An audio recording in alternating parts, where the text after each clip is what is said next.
আল্লাহর পরিকল্পনা মানুষের বোঝার বাইরে।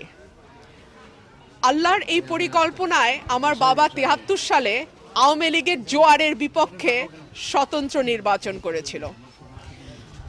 রব্বুল আলামিনের কি অদ্ভুত পরিকল্পনা, 2026-এ এসে ধানের শীষের জোয়ারের বিপক্ষে আমাকে স্বতন্ত্র লড়াই করতে হচ্ছে।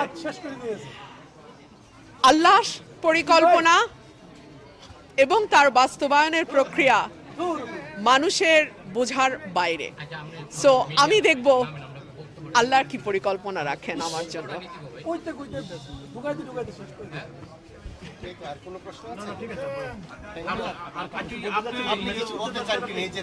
আমি এটুকুই বলবো, আপনারা দেখেন প্রতিটা মানুষের চোখে কতটুকু আশা, ভালোবাসা, আস্থা এবং বিশ্বাস।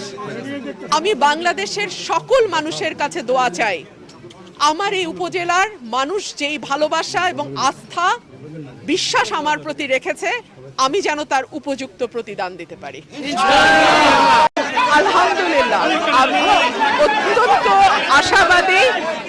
সরাইল আশুগঞ্জে যেই সাড়া আমি দেখছি, আল্লাহর রহমতে আমি বিশ্বাস করি মানুষ ভোটের মাধ্যমে আমাকে জয়যুক্ত করবে এবং সরাইল আশুগঞ্জকে নিয়ে আমার যে পরিকল্পনা, আমাদের যে পরিকল্পনা, আমরা সেটা বাস্তবায়ন করব।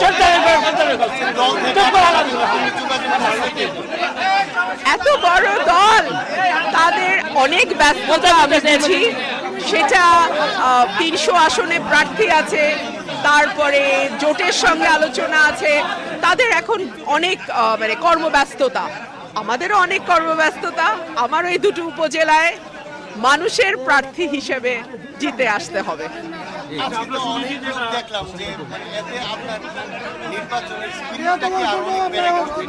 এটা তো আমার নির্বাচন না, এটা সরাইল আশুগঞ্জের মানুষের নির্বাচন। এটা আমার ভোট না, এটা তাদের ভোট। আমি প্রার্থী না, সরাইল আশুগঞ্জের মানুষ এই আসনের প্রার্থী।